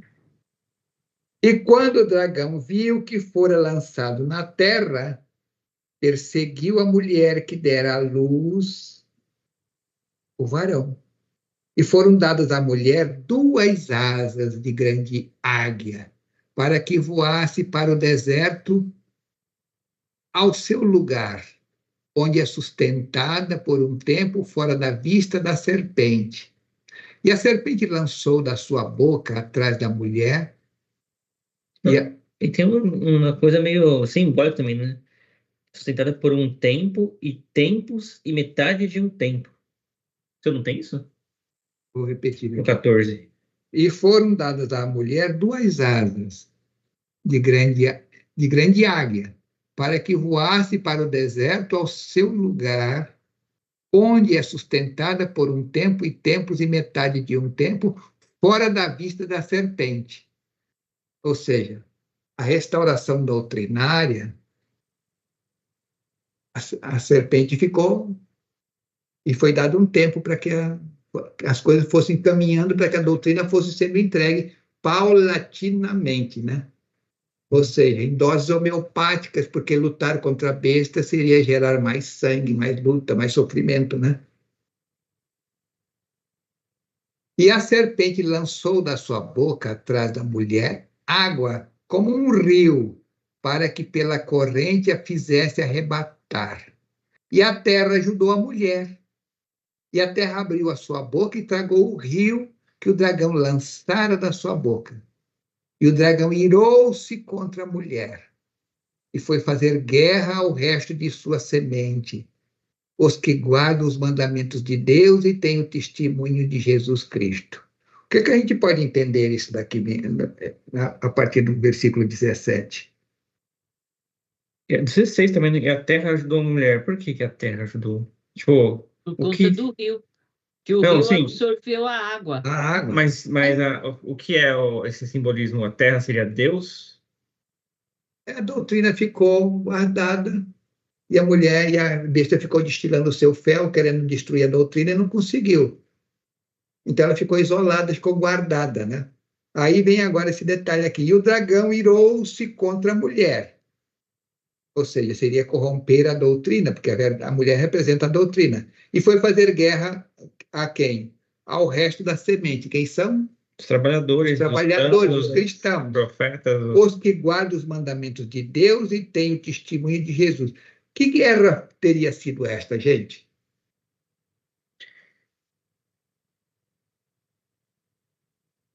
Do bem e do mal, né, Liminha? Acho que foi na entrega da doutrina, né? Os gnósticos, Não né? podemos entender que foi a Inquisição? Sim. Sim. Os cristãos gnósticos, eles foram perseguidos de vida. Todos eles, todo mundo que falasse alguma coisa, que quisesse traduzir da Bíblia, ou que fizesse perguntas aos sacerdotes, que achasse que alguma coisa estava errada, era queimado em praça pública. Só não queimaram o Wycliffe, porque o rei da Inglaterra não o permitiu. Mas queimaram John Huss, queimaram o Jerônimo de Praga, queimaram Savonarola, queimaram outros, O Jordano Bruno? Jordano Bruno, Bruno. quiseram que questionaram tudo aquilo que a igreja tinha. Então, se pudesse pôr a mão, queimava. Só não mataram Lutero porque o rei da Alemanha disse que ele era meu súdito, não vou entregar ele nas mãos de vocês. Mas primeiro, o rei da Alemanha foi perguntar para o Erasmo de Roterdã, encarnação do mestre Polidoro, o que ele achava, se ele deveria entregar o Martinho Lutero para as mãos da igreja. E ele disse, não, a humanidade está esperando por este momento faz muitos séculos. Não entregue, deixe as coisas acontecerem. Será que isso não é a Terra protegendo a mulher? Será? Sim. Protegendo a doutrina. Mas, vejamos bem, o Lutero, com as 95 teses que ele propôs lá na igreja, lá em Wittenberg, na porta, também fez coisas que, infelizmente, criou-se daí o falso profeta, que nós vamos encontrá-lo mais na frente, o surgimento da besta, que saiu falso profeta. Foi o Lutero. Que foi o Lutero que combateu uma porção de coisa, adotou a epístola de Paulo aos Romanos, principalmente nos capítulos de 1 ao 12. Estão lembrados? Sim. Jesus, a salvação vem de Jesus, Jesus é o salvador gratuito da humanidade, o sangue dele lavou os pecados da humanidade, e que a lei não existe mais e tal, porque adotou tudo aquilo que o Paulo escreveu. A lei nos ensinou a pecar. A lei nos ensinou a pecar. Então, essas coisas aconteceram. Tirou 7 livros da Bíblia. Os Macabeus, né? Tirou o Macabeus, tirou... 7 livros, que antigamente todos faziam parte de um livro só. Mas ele achou que aqueles livros lá, por exemplo, por que ele tirou esses livros chamados apócrifos? Estão lembrados que a gente já falou sobre isso? Porque eles têm a atuação dos anjos, né? E dos dons mediúnicos. Há livros lá dos Macabeus em que se você fizer caridade, você vai para o céu. Não, só vai para o céu aquele que aceita Jesus. Então, quer dizer, ele passou uma vida inteira ajudando os outros, fazendo caridade aos outros, os Bezerra de Menezes, as Madre Teresa de Calcutá, aquela madre aqui da Bahia, como era o nome dela? Dulce. O Albert Schweitzer, fazendo bem, ajudando toda... Nossa, a gente não vai porque não aceitaram Jesus. Agora, se você é errado, mas aceitou Jesus no último minutinho da sua vida, está salvo. Fala de reencarnação. Ah, não existe reencarnação. Fala sobre os anjos falando com os encarnados, os espíritos. Ah, não. Só quem fala é Jesus. E para falar com Jesus tem que ser muito especial. Tem que ser da igreja. Então, tirou esses livros todos porque faz essas citações. Chamou de livros apócrifos, né? Então, até o século XVI, tudo isso funcionava normalmente. A partir do Martinho Lutero, tirou-se 7 livros, e os livros passaram a ser 66 para a igreja evangélica e 73 para a igreja católica, que não tirou nenhum dos livros, né? Pelo menos isso. E pode fazer comentários sobre esse capítulo? Basta. Então, voltando aqui para o começo, no primeiro versículo mesmo, uma mulher vestida do sol. Seria a atuação de Deus sobre a verdade, isso? Um símbolo disso? Uma mulher vestida de sol representa a mulher de luz, né? De luz. Mostrando que é um espírito superior, né? E a verdade representada só pode ser de luz. Se é de Deus, é toda a luz, né? Que possa oferecer, né? E a lua debaixo dos seus pés? Digamos que a lua represente a natureza humana, né? A luz do sol é que ilumina a natureza humana. Tanto que a lua não tem luz própria. Você a vê à noite iluminada, mas a luz não é dela. Ela está refletindo a luz do sol. Só a estrela é aquele que tem luz própria. Planetas e satélites não têm luz próprias. Pelo contrário, se você os vê, eles estão refletindo a luz do sol, porque só a estrela que brilha. Cintila, né? Estrela cintila, né? Brilha, ilumina e cintila, gera luz. A Terra não tem luz própria. A Lua não tem luz própria. Júpiter também não tem. Você vê, mas é uma estrela brilhante. Não, ela está refletindo a luz do Sol que chega lá. Quando uma estrela do céu não cintila, ela é um planeta, né? É um planeta. Embora você olhando a olho nu, você vê a estrelinha lá no céu, que é um planeta. Se ela tiver com a luz assim reluzente, aí não é planeta, é uma estrela. Porque a luz do planeta é a luz fixa. Se ela fica tremendo assim, é porque é a luz do Sol. É a luz de um Sol que ilumina aquele planeta, ou aquela estrela, né? É uma estrela às vezes. E essa coroa de 12 estrelas seria os 12 apóstolos, os 12 profetas, os 12 tribos de Israel, esse simbolismo, né? Certo. E tem um comentário também que eu gostaria de fazer. Para você ver que a interpretação católica não faz sentido nem a ordem dos fatos, né? Porque para eles, Satanás, ele foi expulso do céu logo no princípio dos tempos, porque a serpente já estava no paraíso obsediando Adão e Eva, que fizeram errar. Então, se a serpente estava no paraíso, ou seja, estava aqui na terra, já não estava mais no céu.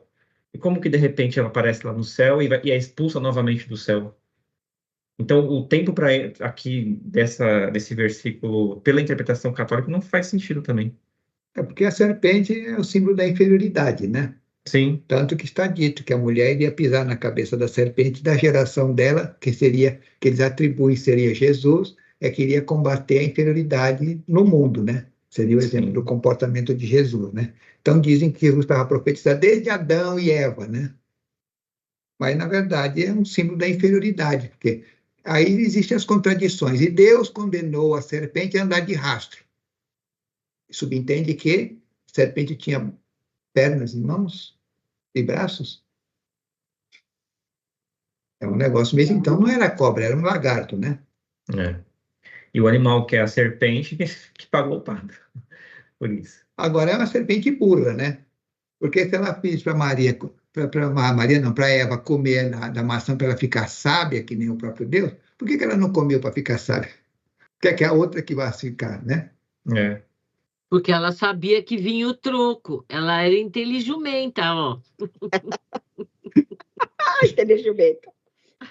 E no versículo 4 aqui, que a sua cauda levou após si a terça parte das estrelas do céu. Você acha que é os escolhidos que se perverteram? Seria? Sim, podemos entender dessa parte mesmo. E a cauda levou após si a terça parte das estrelas do céu e lançou-as sobre a terra. E o dragão parou diante da mulher que havia de dar à luz, né? Muita gente se perdeu com abraçando a causa da... Quem lê aquele livro Libertação, né? Acho que aqui de todos nós, só quem leu aqui foi a Arlete. Está lembrada, Arlete? Sim. Do Gregório? Sim. Que era um espírito que... Bom nível, né?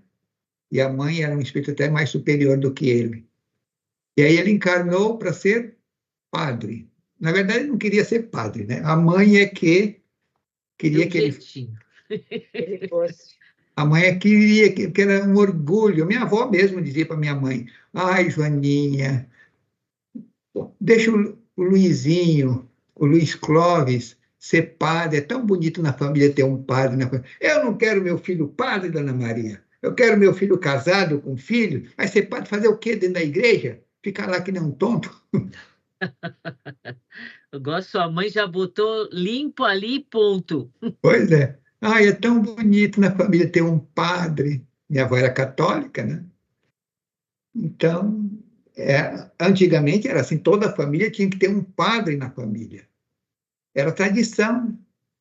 E muitos padres fizeram coisas maravilhosas. Mas uma terça parte desses padres, por causa da época da Inquisição, achavam que aquilo, como disse Jesus, irão vos matar pensando que estarão fazendo um bem a Deus.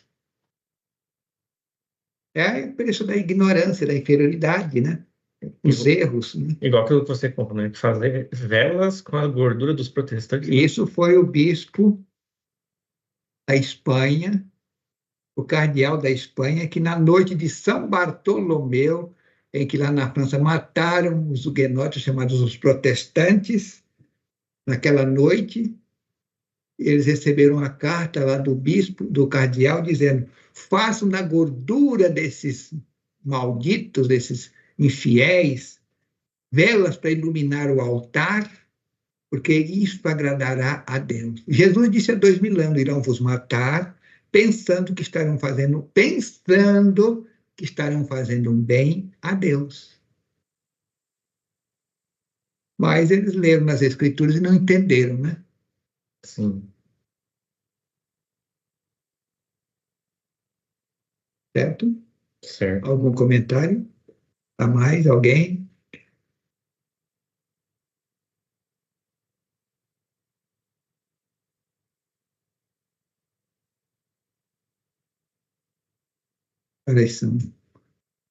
Faltam 15 para as 5, gente. O capítulo 3 é um capítulo muito denso. Vamos deixar para a próxima reunião? Vamos. Porque o capítulo 3 é muito interessante. É um capítulo 13 vai ser paulada, tá? Mais ainda. E esse livro que você trouxe aqui, esse escritor, você tem algo a dizer sobre ele? Sabe alguma reencarnação dele, alguma coisa? Não, deve ter sido dos trabalhadores, dos apóstolos, dos profetas, né? Porque ele escreveu, foi um grande trabalhador espírita, né? Caibar Schutel. Tem nome de sessões, tem nome de escolas espíritas com esse nome dele. E quando ele escreveu esse livro aqui, você sabe alguma coisa assim? Teve alguma revelação? Algum espírito acompanhou ele? Esse daqui é uma edição já antiga. Aliás, veja bem, 7ª edição. A primeira edição foi dada no começo do século XX. A 7ª edição aqui está de 1954. Nossa. Portanto, faz 71 anos. Porque quando você citou ele aqui, me passou pela cabeça, será que o que esse cara escreveu é verdade mesmo? E como é que ele sabe que é verdade? Só que quando você começou a falar, tipo, era tudo de acordo com, logicamente, né? São sequências lógicas do que aconteceu mesmo, né? Na humanidade. Da história da humanidade, né? E que batia com os fatos apocalípticos, né? Sim, não. O apocalíptico, ele conta a história da humanidade de forma velada. Escrita de um modo porque se começasse a dizer, olha, vai aparecer um cara chamado Papa que vai fazer e tal, os caras iam tocar fogo no livro, né? Mas se escrevem de forma velada, aí a besta que sai da cidade dos 7 montes e tal, ou das 7 colinas, eu não sei quem é e tal, e foram levando e chegou o século XXI. Estamos lendo, estudando hoje isto. Mas isso nos primeiros séculos, quando eles estavam formando a Bíblia, queimando muita coisa, não, isso daqui está dando nome aos bois, aqui somos nós. Vamos acabar com isso daqui. Tanto é que teve vários evangelhos de outros evangelistas, né? Sim. Fale, André. Não dava para fazer igual naquele caso lá, né? Então, ó, tá nas escrituras aqui que você é o rei que ia libertar a gente, né? Deixa eu ver, tá meu nome aí? Então o Ciro. Eu embora. Do Ciro. É que Ciro era um espírito predestinado, né? Nasceu com outros valores. Era um conquistador, mas persa, né? Foi enviado por Deus, profetizado pelo profeta Isaías, de que ele seria o libertador de Israel, né? E quando mostraram para ele que ele tinha sido profetizado, que ele tinha sido ungido por Deus, ele não tergiversou, não. Então, ficou honrado, né? Ficou honrado. Falou, não, se eu fui profetizado, vocês estão libertos, voltem para as suas terras. E no que eu puder ajudar, e ajudou, tanto que ele tudo aquilo que o Nabucodonosor levou lá do templo, ele devolveu tudo. Isso daqui é de vocês, levem de volta. Aí tem que ter a grandeza, tem que ser predestinado, tem que ser espíritos, né? Que nasceram com outros valores, né? Sim.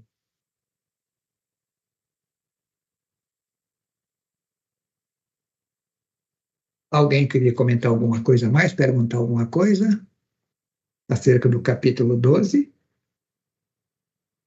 Tudo entendido? Para mim, sim. A Fátima, diga, Fátima, veja aí na sua cabeça umas interrogações. Eu preferia que você não me perguntasse, viu, Linha? Eu prestei atenção, mas eu não sei falar. Você está falando aqui, eu não sei falar, você está falando. Então, sim, mas eu prestei atenção, cheguei muito atrasada, eu nem acompanhei muito pela Bíblia. Não sei falar não, Linha.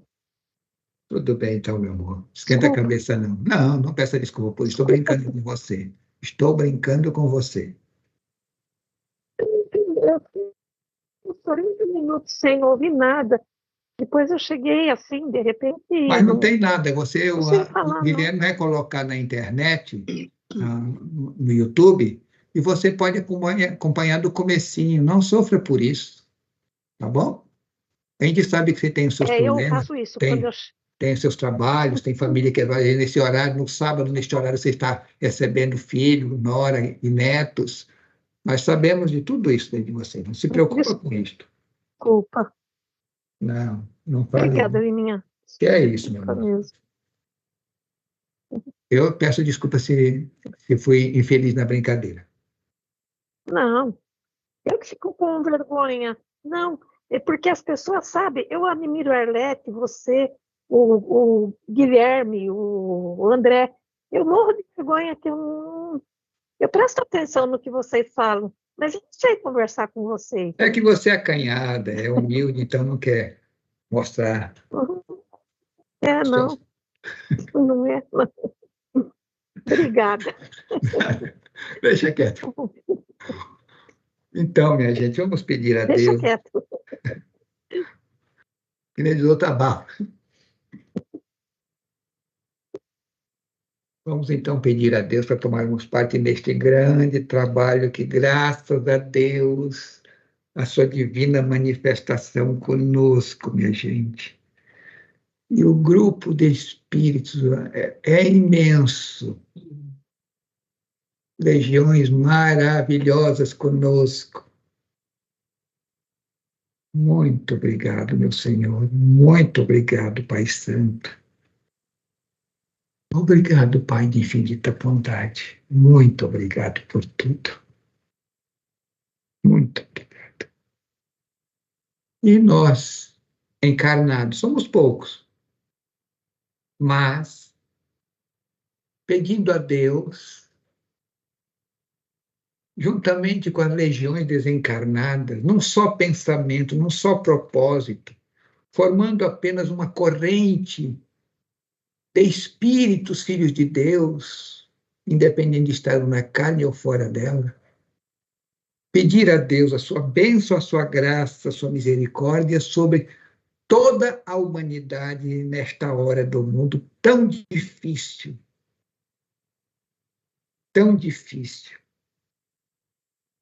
em que estamos presenciando o cumprimento das profecias do sermão profético de Jesus, das profecias dos profetas do Velho Testamento e do livro que nós estamos estudando.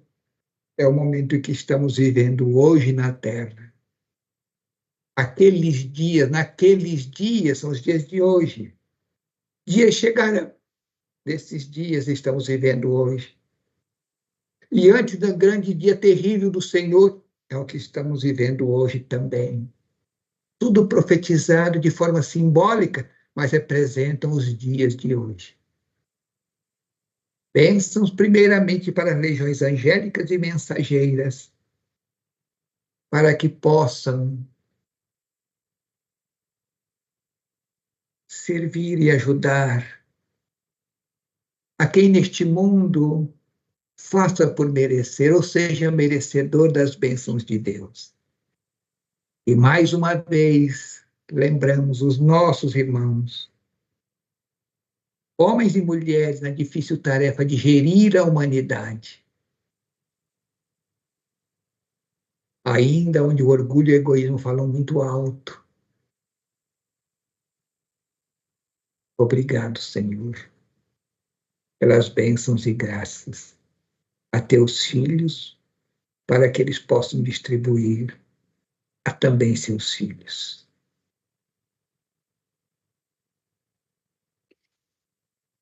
Viu alguma coisa, Milena? Não. Guilherme? Graças a Deus eu pude ver uma luz sobre todos nós, graças a Deus.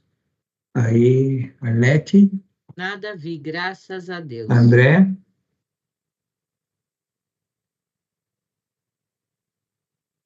Nada vi, Lima, graças a Deus. Fátima?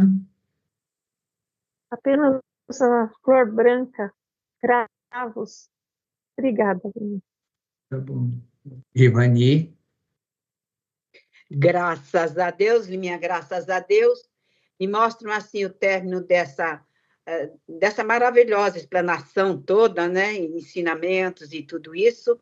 Graças a Deus, está tudo aí como de início estava, continua a mesma abertura, graças a Deus.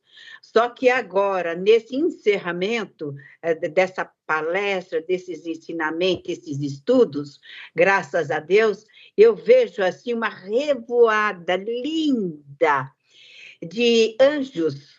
Olha que lindo, Liminha. Eles vieram uma altura muito alta. Eu sei lá como se chama isso aí, plejar, sei lá. Bem alto, assim, e eles revoando assim em cima, não próximo das nossas cabeças, mas bem lá para o alto, fizeram aquela revoada bonita, sabe? Linda, linda, assim, felizes. E um sol que vem, eu estou aqui, eu falo sobre mim, da maneira que eu estou, na posição que eu estou sentada, que eu vejo que vem nas minhas costas, lá em cima, aquele sol maravilhoso, e vem e bate direto nesses anjos que faz essa revoada em cima de nós. Graças a Deus, uma visão lindíssima, Liminha, uma visão lindíssima, lindíssima mesmo, graças a Deus. Agora me mostram para baixo nossos anjos de guarda, guias protetores, espíritos amigos, felizes, porque estamos participando, de certa maneira, orando, porque tudo isso não passa de uma grande oração, de um grande cumprimento do dever de cada um de nós da carne, e junto, levando-nos assim aos mais altos níveis que cada um de nós já pertencemos, já conseguimos alcançar. Graças a Deus, uma visão maravilhosa, Liminha. Louvado seja Deus e a todos nós, e os nossos anjos de guarda junto a nós, brilhantes. Obrigada, meu Deus, por esses momentos que estivemos aqui, até vou dizer assim, de paz. Graças a Deus. Graças a Deus. Então, peçamos bênçãos divinas para os nossos irmãos, os pretos velhos, os índios, hindus, os caboclos, a todas essas legiões de espíritos, filhos de Deus, nossos irmãos, maiores e menores. Todos eles, manifestação do próprio Deus, manifestações do próprio Deus. E a gente sente o amor deles para com todos nós encarnados. E quero lembrar que em nossos lares a graça bendita de Deus se fez presente através de seus filhos, ajudando-nos, consolando-nos, curando-nos. E graças a Deus, nós só temos que agradecer a Deus através dessas legiões maravilhosas. Legiões de pretos velhos, índios, hindus e caboclos, os nossos anjos da guarda, os guias protetores, os mentores amigos, os espíritos familiares, os nossos companheiros de trabalho.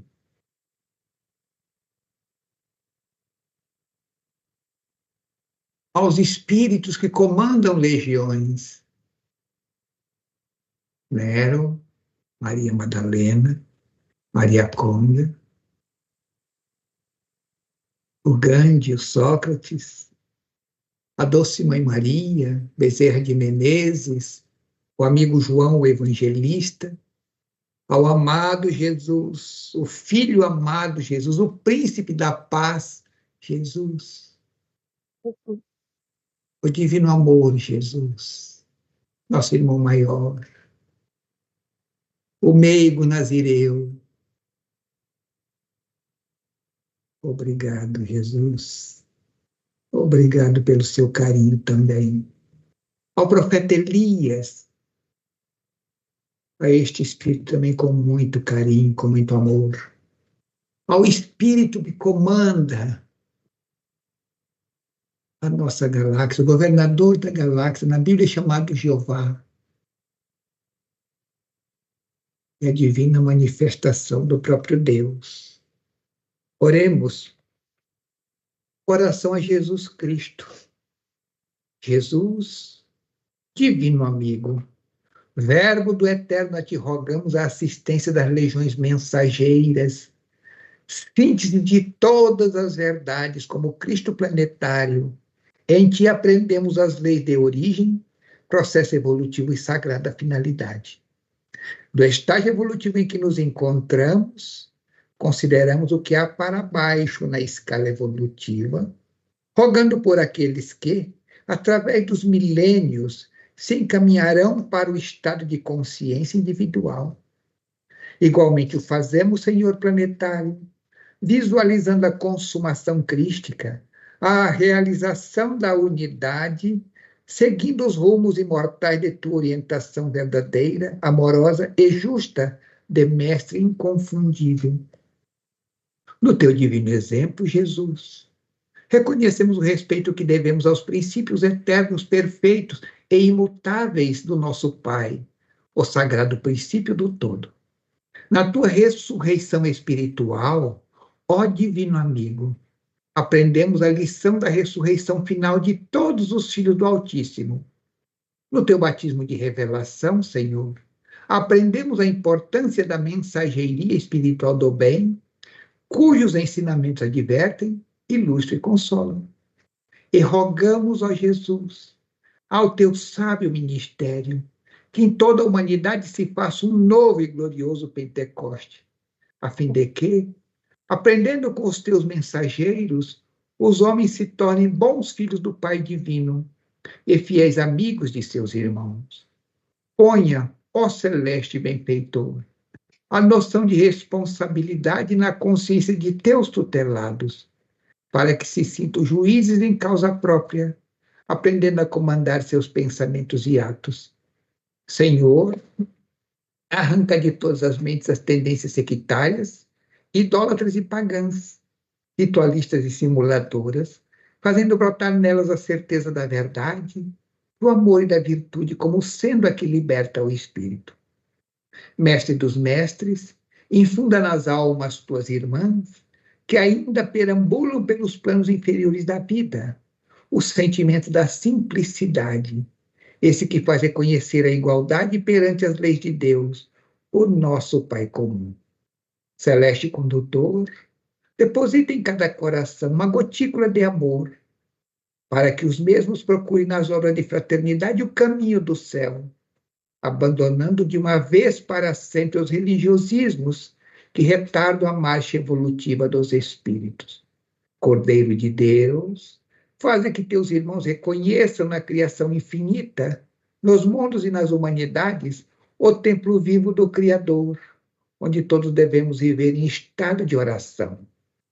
Divino amigo, ponha em todas as consciências a chama da verdade e da virtude, para que sintam a importância da liberdade. Graças a Deus. Graças a Deus.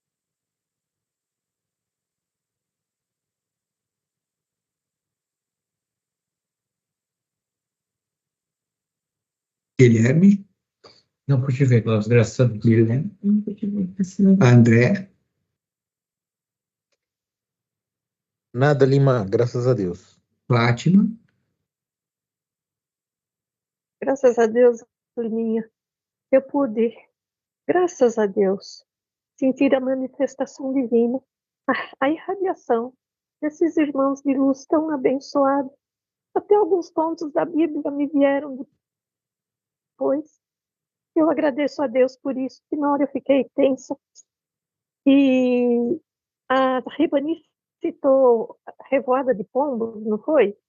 Uhum. Foi isso que ela viu? De Eu anjos. tenho visto nas nossas... De anjos. Anjos? Ah, não. Anjo, perdão. Eu via muitos pombos brancos voando. Meu Deus, coisa mais linda. Desculpa, Rivani, eu saí um pouco também do pensamento de vocês. Imagina. Eu saí. Mas eu pude sentir a manifestação divina maravilhosa. Pude perceber a irradiação do Espírito de luz que desce até nós, que ele vem à Terra para nos ajudar na nossa iluminação. Foi o que eu pude sentir, graças a Deus. Graças a Deus. E sentir a mensageria divina. Graças Obrigada. a Deus. Deus abençoe. A todos nós. Graças a Deus. Rivani. Amém. Com as graças de Deus, como de início, tudo permaneceu no mesmo nível espiritual. Graças a Deus, graças a Deus.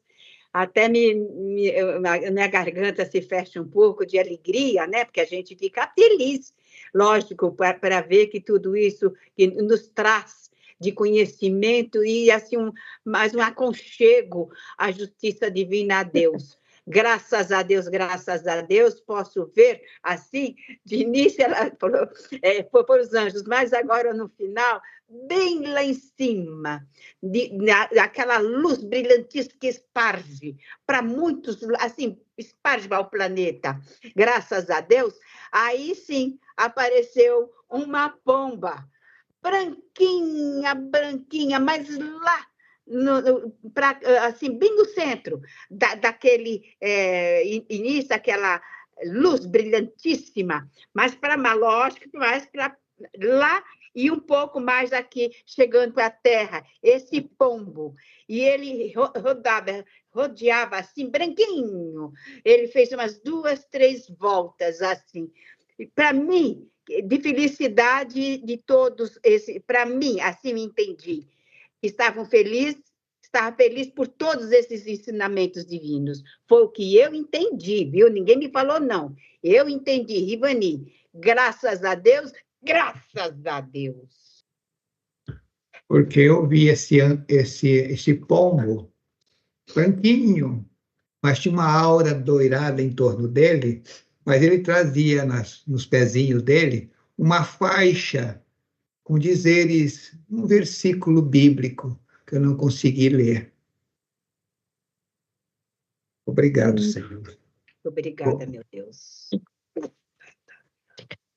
E em sendo assim, então, minha gente, rendendo muitas graças a Deus, damos por terminado mais esta oração, mais este banquete espiritual. Deus seja louvado. Obrigado, meu Deus.